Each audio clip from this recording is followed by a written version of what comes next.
El 1. Un recipiente de 20 litros a 27 grados y 2 atmósferas de presión contiene 2 por 10 a 23 moléculas de oxígeno, cierta cantidad de nitrógeno y un 20% en volumen de helio. Porcentaje en volumen de gases es lo mismo que porcentaje en moles. Recordadlo. Averigua el porcentaje en peso de cada gas, las presiones parciales y presión total. Por supuesto, con esas condiciones, en el P por V igual a nRT sacáis los moles totales. De las moléculas de oxígeno lo pasáis a moles de oxígeno. El 20% del volumen era de helio, es que el 20% de los moles son de helio. Pues el 20% de los moles totales son de helio. Ya tenéis los moles de oxígeno, moles de helio y moles totales. Luego los de nitrógeno será restar. Para hacer un porcentaje en peso tendrán que pasarse todos a gramos. Pues a gramos y a gramos. Os recuerdo que los gases nobles no son diatómicos. Los 7 diatómicos, ninguno es gas noble. Entonces, ese sí es diatómico, el nitrógeno también y el helio es helio. Tenéis los gramos totales, pues el porcentaje de oxígeno son los gramos de oxígeno totales por 100, a un 27%. De helio, un 3% y de nitrógeno, un 69%. Las presiones parciales lo podéis sacar de muchas maneras, pero si el P por V igual a nRT ponéis la presión del oxígeno, el volumen es siempre el recipiente. No hay que poner volumen de un gas, sino el recipiente, el total. Y los moles de él. Y así sacáis las presiones parciales de cada uno. Nos vamos al 2.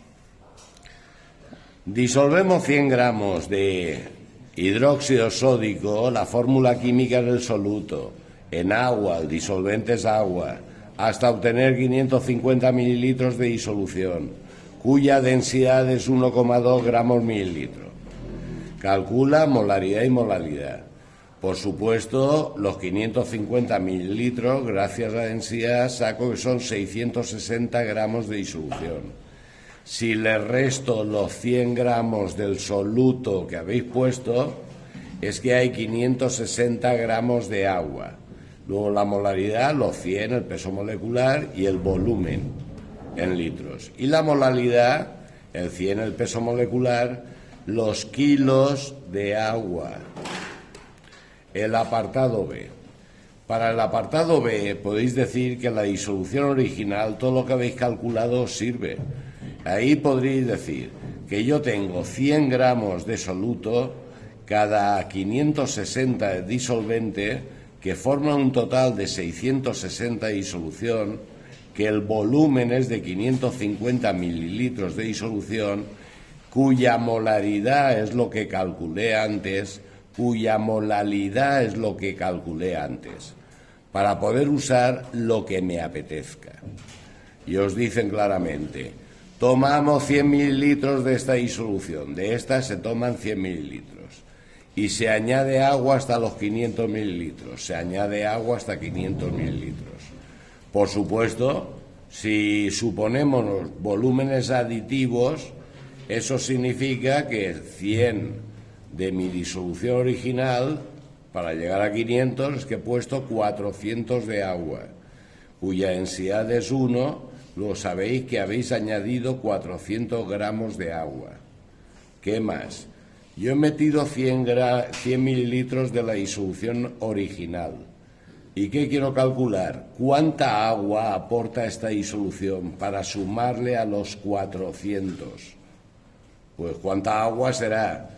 De los 550 mililitros de agua lleva 560.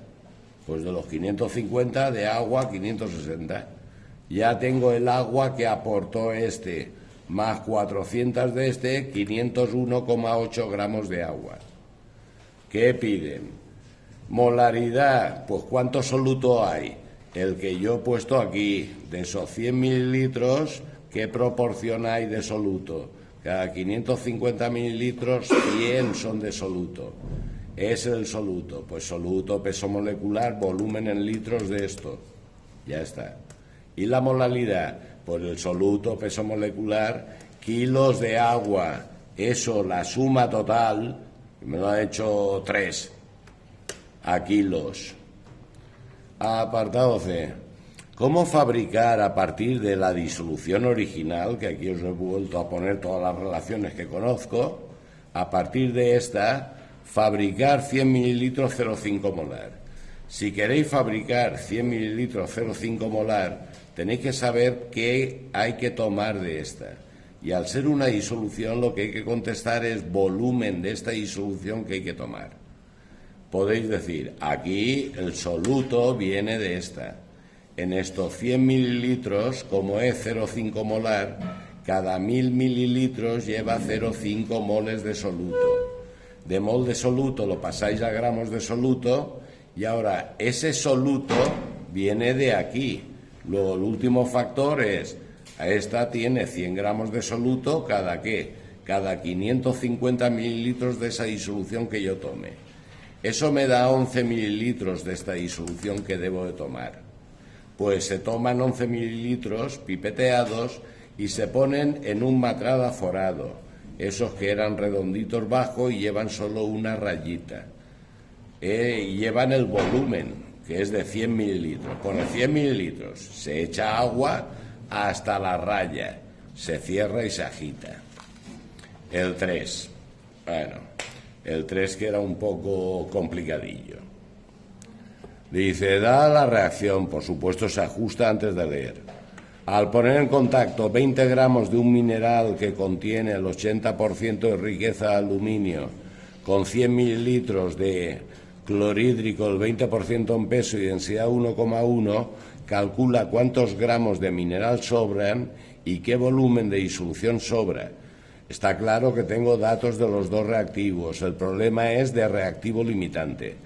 Hay que suponer que se gasta uno, pues aquí he puesto, supongo que se gasta el aluminio. Los 20 gramos de mineral, como tienen el 80% de riqueza, cada 100 gramos de mineral, 80 son de aluminio. De gramos de aluminio a moles de aluminio, de mol de aluminio a mol del otro, y de mol del otro a gramos, y la fórmula química era el soluto. Pues cada 20 gramos de soluto están en 100 gramos de disolución, y de gramos de disolución a mililitros de disolución. Luego, para que se gaste el aluminio hacen falta 294,95 mililitros de disolución. ¿Los tenemos? Pues no, tenemos 100. Eso significa que el reactivo limitante no es el supuesto, es el otro, el HCl. Aquí os he puesto también, supongo que se gasta el HCl, porque todos los cálculos que tenéis que hacer es a partir del reactivo limitante. Y así ya voy calculando cosas. Luego, del HCl, pues los 100 mililitros de HCl a gramos de disolución, de gramos de disolución a soluto. El soluto es la fórmula química, que lo pasáis a moles, de moles de él a moles del otro, de moles del otro a gramos del otro, y no quiero gramos de ese compuesto químico, quiero gramos de mineral. Eso me da que para que se gaste el HCl se van a consumir 6,78 gramos de mineral. ¿Los tenemos? Pues sí, porque yo tenía 20 gramos de mineral. Aquí os vuelvo a confirmar que el reactivo limitante es el HCl y ya hemos hecho ahí un cálculo muy necesario. Si el limitante es el HCl, diríais, pues que de la disolución no sobra nada, porque estoy suponiendo que el rendimiento de la reacción es del 100%. Y de mineral, ¿qué es lo que sobran?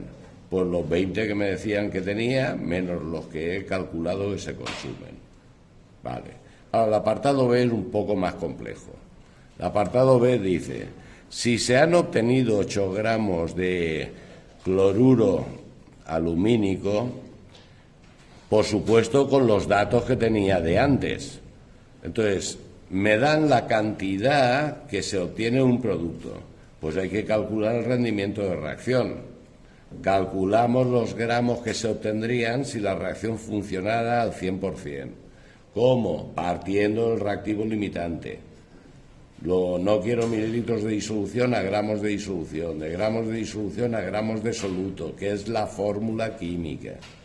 De la fórmula química a moles, de moles de él a moles del AlCl3, que es el que me interesa ahora, y de moles a gramos.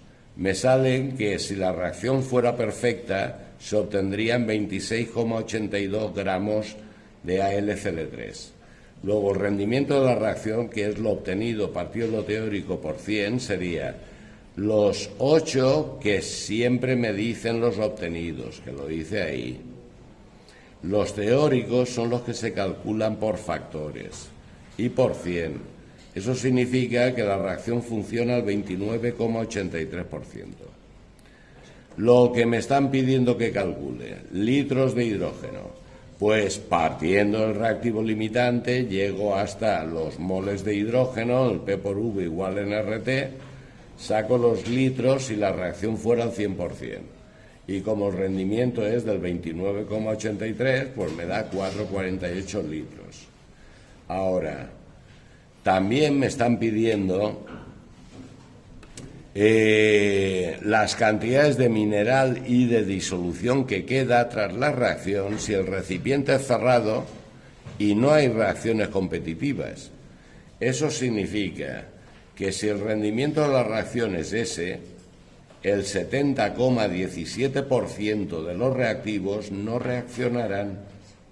Luego tendréis que contestar que el 70,17% de los 100 mililitros sobrarán, quedan sin reaccionar.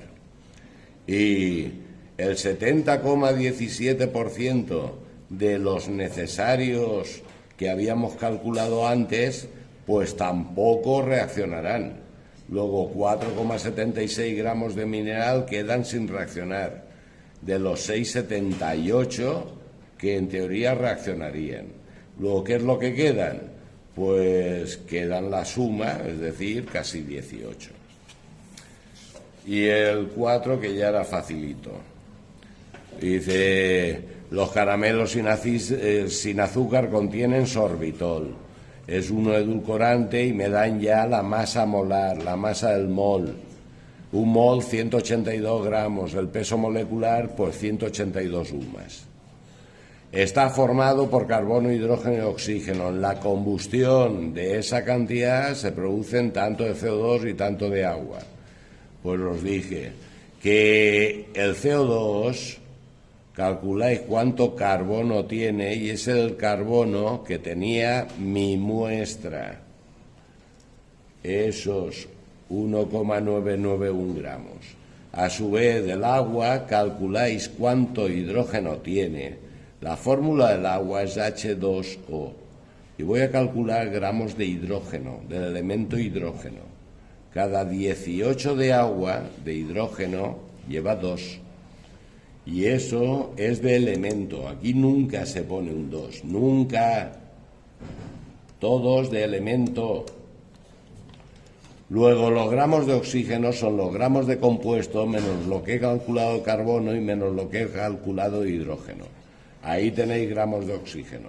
Luego ya tenemos carbono, hidrógeno y oxígeno en gramos. Se pasa a moles de elemento para la fórmula empírica. Aquí no hay nunca ningún 2. Elemento, 12 el carbono, 1 el hidrógeno y 16 el oxígeno. Y ahora se divide entre el menor para obtener la mínima relación. Y al dividir entre el menor me queda 1,33. Luego todos se multiplican por 3. 3, 7 y 3. Ya tenemos la fórmula empírica, C3H7O3. Para calcular la fórmula molecular es lo que pesa esto, ¿veis? 3 por 12, más 7 por 1, más 3 por 16, que es 48, 3 por 16, que da 48, todo n veces, pues tiene que dar 182, pues 48, 55 y 36, 91, pues queda la n, 2. La fórmula molecular es la fórmula empírica 2 veces. Y ya está.